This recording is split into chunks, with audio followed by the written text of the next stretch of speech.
हरि बोल। श्रीमद्भागवत चतुर्थ स्कंद ऊनविंशाध्याय। मैत्रेय उवाच। एमन्ते पृथुराजा बोले सुतमागधे एकतुले भविष्य कले जेते स्तुति शुणी सानंदे नरपति आत्मार गुण कर्म शुणी संतोष मने नृपमणि वांछित सर्व सुख देला अनेक मते मान्य कला ब्राह्मण आदि चारि वर्णे अमात्य पुरोहित जने सकल प्रजा जन आणी संतोष कला नृपमणि। हरिबोल। विद्रोवाच।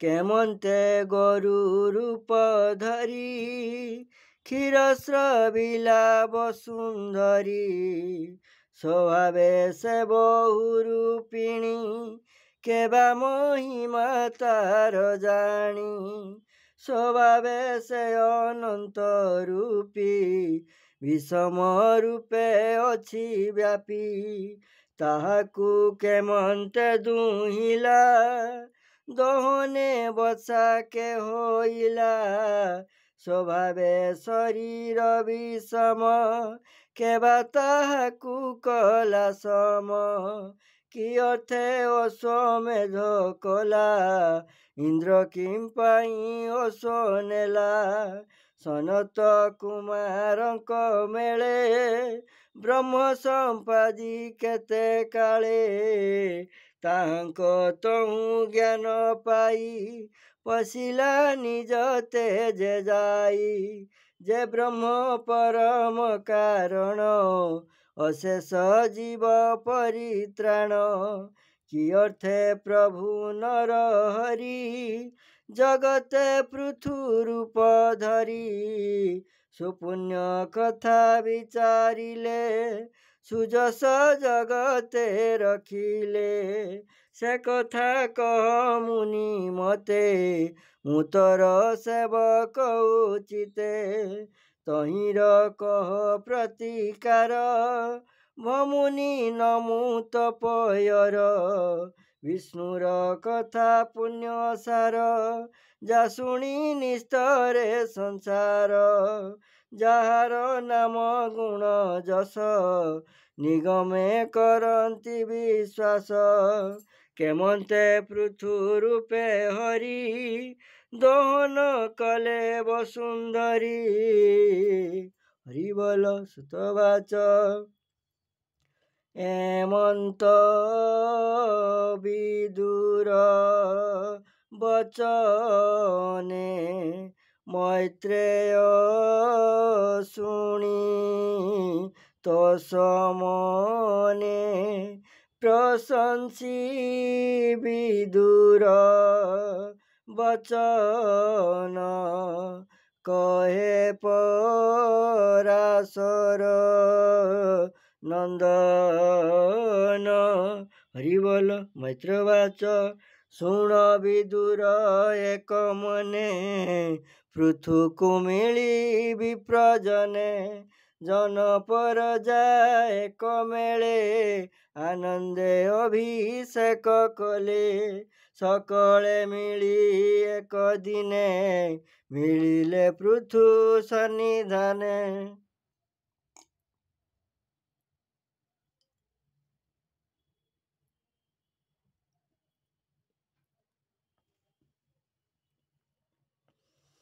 ବୋଲନ୍ତି ଶିରେ କର ଦେଇ କ୍ଷୁଧାରେ କମ୍ପେ ଆମ୍ବ ଦେଇ କ୍ଷୁଧା ଅନଳ ଦହେ ମନେ ବୃକ୍ଷ କ୍ରୋଧରେ ଅଗ୍ନି ଜହ୍ନେ ଏଥକୁ କର ତୁ କାରଣ ତୋ ପାଦେ ପଶିଲୁ ଶରଣ କ୍ଷୁଧା ନ ସହେ ଆମ୍ବ ଦେହ ଭୋନାଥ ଅନ୍ନ ଦାନ ଦିଅ କ୍ଷୁଧା ହରଇ ଆମ୍ଭ ପ୍ରାଣ ଭୋଦେବ କର ପରିତ୍ରାଣ ଅନ୍ନ ନଥିଲେ ପ୍ରଜା ନାହିଁ ପ୍ରାଣ ନଥିଲେ ପିଣ୍ଡ କାହିଁ ଜୀବନ ଥିଲେ ପ୍ରଜା ନାହିଁ ପ୍ରଜା ନଥିଲେ ରାଜା କାହିଁ ଏମନ୍ତ ପ୍ରଜାଙ୍କ ରୋଦନ ଶୁଣିଣ ଛନ୍ନ ପୃଥୁ ମନ ବୋଲଇ ଅନ୍ନ କେହିରିକା ବୋଲଇ ଅନ୍ନ କେହିରିଲା ବୋଲଇ ଅନ୍ନ କେହରିଲା ତୁମ୍ଭଙ୍କୁ ଏତେ ଦୁଃଖ ଦେଲା ଶୁଣି ବୋଲନ୍ତି ପ୍ରଜାଜନେ ଶୁଣ ରାଜନ ସ୍ଥିର ମନେ ତ ପିତା ରାଜକ କାଳେ ଏ ଭୂମି ଗୋରୁ ରୂପେ ବଳେ ରାତ୍ରେ ସକଳ ଶସ୍ୟ ଖାଇ ଦିବସେ ସମୁଦ୍ରେ ଲୁଚଇ ଆମ୍ଭର ଶସ୍ୟ ବୀଜ ବଳେ ଭଖିଲା କ୍ଷୁଧାର ବିକଳେ ତାହାକୁ କେବେ ନ ଦେଖି ଏଣୁ ହୋଇଲୁ ଆମ୍ଭେ ଦୁଃଖୀ ଭୋଦେବ କହିଲୁ ସ୍ୱରୂପ ଖଣ୍ଡ ଏ ଘୋର ଉପତାପ ଏମନ୍ତ ପ୍ରଜା ବାକ୍ୟ ଶୁଣି ପୃଥୁବୀ ଚାରେ ମନେ ଗୁଣି ଭୂମି କି ମନେ ଧ୍ୟାନ କରି ନିଜ କୋଦଣ୍ଡ କରେ ଧରି ବାଣ ନିବେଶୀ ଧନୁର୍ଗୁଣେ ତ୍ରିପୁର ଦୋହେ ରୁଦ୍ର ଜନେ ବାଣ ନିବେଶୀ ଧନୁର୍ଗୁଣେ ତ୍ରିପୁର ଦାହେ ରୁଦ୍ର ଜନେ ଧରଣୀ ପୃଥୁ ତେଜ ଦେଖି ଧାଇଁଲା ସମୁଦ୍ର ଉପେକ୍ଷୀ ଭୟେ ଚାହଇଁ ଦଶ ଦିଶେ ମୃଗ ଯେସନେ ବ୍ୟାଧ ତ୍ରାସେ ପୃଥୁ ଧାମଇ କୋପ ମନେ ରୋଷିତ ଅରୁଣ ଲୋଚନେ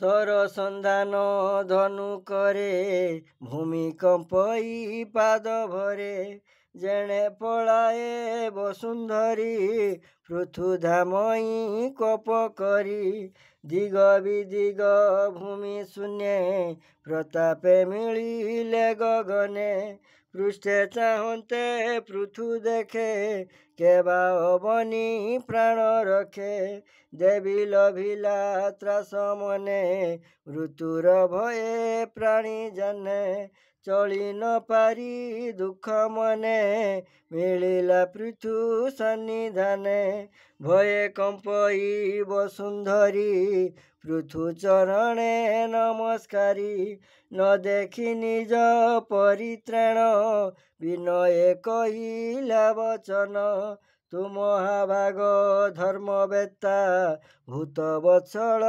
ସର୍ବଜ୍ଞାତା ପ୍ରାଣୀ ରକ୍ଷଣେ ଜନ୍ମ ତୋର ତୁ ନାଥ ଶରଣ ସ୍ୱଦର ମୋହର ହିଂସା ତୁ ନ କର ନୁହଁ ଅପରାଧୀ ତୋର ଭୋ ରାଜା ଶୁଣ ମୋ ବଚନ ମୁଁ ନୁହେଁ ବଧକୁ କାରଣ ସ୍ତ୍ରୀ ଗୋବଧ ମୋର ମଲେ କେଶନେ ସମ୍ପାଦିବୁ ବଲେ ଏକ ମାରଣେ ବେନି ଦୋଷ ସଂସାରେ ଥିବ ଅପଯଶ ସ୍ତ୍ରୀଲୋକ ଅପରାଧ କଲେ ପଣ୍ଡିତେ ନ ଧରନ୍ତି ଭଲେ ତୁ ନାଥ କରୁଣା ସାଗର ଦୁଃଖୀ ଦରିଦ୍ରଙ୍କ ସୋଦର ଦୋଦରା ନାବ ପ୍ରାୟ ମୋହି ଏଭାରା ସହି ନ ପାରଇ ମୋହର ମଲେ ଜଗତେ ଏ ପ୍ରଜା ରଖିବୁ କେମନ୍ତେ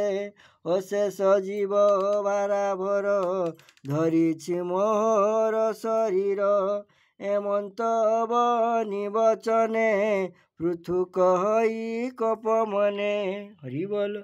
ପୃଥୁବାଚ ଶୁଣ ଧରଣୀ ମୋ ଉତ୍ତର, ତୁମଲେ ମୋର ନାହିଁ ଡର। ମୋର ଆଜ୍ଞା ଭାଙ୍ଗୁ ତୁହି, ତୋର ମାରଣେ ଦୋଷ ନାହିଁ। ପିତା ମରଣେ ଅରାଜକେ, ସକଳ ଶସ୍ୟ ବୀଜ ସୁଖେ। ଖାଇଲୁ ଗୋରୁ ରୂପ ହୋଇ, ସଂସାରେ ଶସ୍ୟ ବୀଜ ନାହିଁ। ଅନ୍ନ ନଥିଲେ ପ୍ରଜାଜନ, କେମନ୍ତେ ରଖିବେ ଜୀବନ। ପ୍ରଜା ନଥିଲେ ରାଜା କାହିଁ, ଏଘେନି ତୋତେ ମୁଁ ମାରଇ। ଦୁଷ୍ଟ ମାରଣ ରାଜ ଧର୍ମ, ଏତ ସ୍ୱଭାବେ ମୋର କର୍ମ। ମୁଁ ଯେବେ ନ ମାରିବି ତୋତେ, ପ୍ରଜାଏ ବଞ୍ଚିବେ କେମନ୍ତେ। ବିଧାତା ସୃଷ୍ଟି କଲା ଯେତେ, ଅନ୍ନ ଜୀବନ ରକ୍ଷା ଅର୍ଥେ। ସେ ଶସ୍ୟ ଗୋରୁ ରୂପେ ଖାଇ, ଏବେ ନ ଦେଉ କାହିଁ ପାଇଁ। ତୁ ମନ୍ଦ ବୁଦ୍ଧି ଦୁରାଶ୍ରୟ, ମାୟା ଭିଆଣେ ବହୁ ଦେହ। ଅବଜ୍ଞା କଲୁ ଯେଣୁ ମତେ, ତେଣୁ ଦଣ୍ଡିବି ଆଜି ତୋତେ। ଏ ପ୍ରଜା ପୀଡ଼ିତ ଆରତେ, କ୍ଷୁଧିତ ଅନ୍ନ ପ୍ରାପତେ। ସେ ଦୁଃଖ ନିବାରିବି ମୁହିଁ, ମୋ ବାଣେ ତୋର ମାଂସ ଦେଇ। ସେ ଦୁଃଖ ନିବାରିବି ମୁହିଁ, ମୋ ବାଣେ ତୋର ମାଂସ ଦେଇ। ସ୍ତ୍ରୀ ପୁରୁଷ ନପୁଂସକେ, ପୀଡ଼ିତ ଯାର ତହୁଁ ଲୋକେ। ତାହାକୁ ରାଜା ନ ଦଣ୍ଡିଲେ, କେବା ସଂସାରେ ଥିବ ଭଲେ। ତାର ମାରଣେ ଦୋଷ ନାହିଁ, ସଂସାରେ ଧର୍ମ କଥା ଏହି। ତୁ ମାୟା ଗୋରୁ ରୂପ ହୋଇ, ସକଳ ଶସ୍ୟ ବୀଜ ଖାଇ। ଅବଜ୍ଞା କଲୁ ଯେବେ ମତେ, ନିଶ୍ଚେ ଦଣ୍ଡିବି ଆଜ ତୋତେ। ତୋର ଶରୀର ତୀକ୍ଷ୍ଣ ବାଣେ, କାଟିବି ତିଳ ପରିମାଣେ।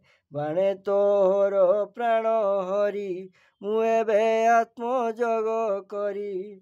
ବିସ୍ତାରି ମୋହର ଶରୀରେ, ଏ ପ୍ରଜା ରଖିବି ନିର୍ଭରେ। ହରିବୋଲ। ମୈତ୍ରବାଚ ଏମନ୍ତ କହୁଁ ମହାକୋପେ, ପୃଥିବୀ ମିଳିଲା ସମୀପେ। ଏମନ୍ତ ପୃଥୁ ରୂପ ଚାହିଁ, ଭୟେ କମ୍ପଇ ତାର ଦେହି। ପୃଥୁ ଚରଣେ ଶିର ଦେଇ, ବୋଲଇ ଅଶ୍ରୁମୁଖୀ ହୋଇ। ହରିବୋଲ। ପୃଥୁବାଚ ନମସ୍ତେ ପରମ ପୁରୁଷ, ଗୁଣ ପ୍ରକାଶେ ତୋର ଦୃଶ୍ୟ। ନିଜ ମାୟାରେ ଛନ୍ନ ହୋଇ, ସଂସାର ହିତେ ବହୁ ଦେଇ। ସ୍ୱରୂପେ ଅନୁଭବ ବୃତ୍ତି, ଦ୍ରବ୍ୟ କାରକ କ୍ରିୟା ରୀତି। ସକଳ କରୁ ମାୟା ଭ୍ରମେ, ଉର୍ମି ଯେ ଶନେ ଜଳ ଗ୍ରାମେ। ମାୟା ରଚନା ମତେ କରି, ବିହରୁ ଆତ୍ମା ରୂପ ଧରି। ସର୍ଜି ପାଳିଣ କରୁ ଅନ୍ତ, ଯେ ସ୍ୱୟଂ ପ୍ରକାଶେ ଜଗତ।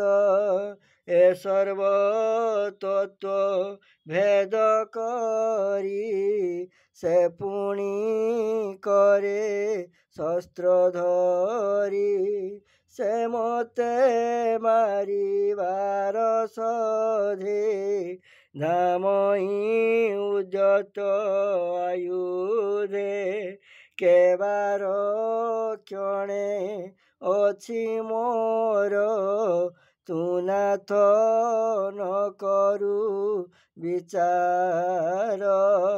ତୁ ନିଜ ମାୟା ତର୍କ ବଳେ ଜନ୍ତୁଙ୍କୁ ସର୍ଜୁ ଏ ଶୟଳେ ତୁ ନାଥ ଧାର୍ମିକର ଗୁରୁ କିମ୍ପା ନ ବୁଝି ମତେ ମାରୁ ଅନ୍ନ ନ ପାଇ ପ୍ରଜା ଯେବେ ତୋତେ କହିଲେ ଅନୁଭବେ ତୁ ନାଥ ଜଗତ ଈଶ୍ୱର ଏ ତୋତେ ନୁହେଁ ଅଗୋଚର ତୁ ଆଦି ପଦ୍ମ କଳ୍ପନ୍ତେ ଶୁକର ରୂପେ ତୋଳିଦନ୍ତେ ମସ୍ତେ ଚାପିଲୁ ଜନହିତେ ଏବେ ସଂହାରିବୁ କେମନ୍ତେ ଯେ ଜନ ପ୍ରତି ପାଳିଥାଇ ସେ ତୋର ବଧନ ବାଞ୍ଛଇ ମୋହର ପ୍ରାୟ ଯେଉଁ ଜନ ଈଶ୍ୱର ମାୟାରେ ମୋହନ ତୁମ୍ଭର ଚେଷ୍ଟା ନ ଜାଣଇ ବାଳୁତ ପ୍ରାୟେକ ଭ୍ରମଇ ହେ ବୀର ତୁମ୍ଭେ ଯଶସ୍କର ତୁମ୍ଭଙ୍କୁ ମୋର ନମସ୍କାର କହିଲି ଏବେ ତୋର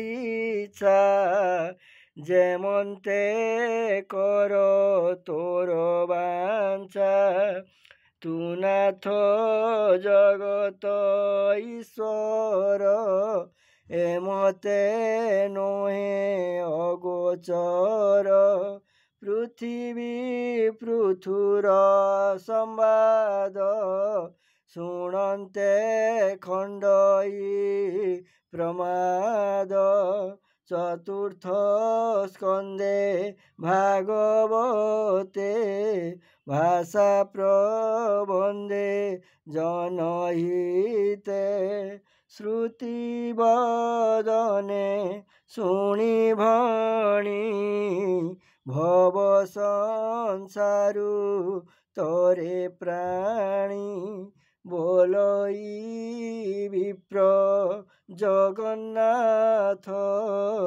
ସୁଜନ ହିତେ ଭାଗବତ ହରି ବୋଲ ଇତି ଶ୍ରୀମଦ୍ଭାଗବତେ ମହାପୁରାଣେ ପରମହଂସ୍ୟାଂ ସଂହିତାୟାଂ ଚତୁର୍ଥସ୍କନ୍ଧे ପୃଥୁବିଜये ଧରିତ୍ରୀ ନିଗ୍ରହ ନାମ ঊনবিଂଶ ଅଧ୍ୟାୟ ହରି ବୋଲ ଜୟ ଜଗତ କୃପାଳୁ ପ୍ରଭୁ ପରମ ଦୟାଳୁ ନାଥ ନାଥାୟ ଦେବ ଦେବାୟ ଅଜ୍ଞାନୀମାନଙ୍କୁ ଜ୍ଞାନ ଦିଅନ୍ତୁ ଜଗତରେ ପ୍ରାଣୀ ମଙ୍ଗଳ ବୃଦ୍ଧି କରନ୍ତୁ କୃପା କରନ୍ତୁ କୃପାମୟ କଲ୍ୟାଣ କରନ୍ତୁ କଲ୍ୟାଣମୟ।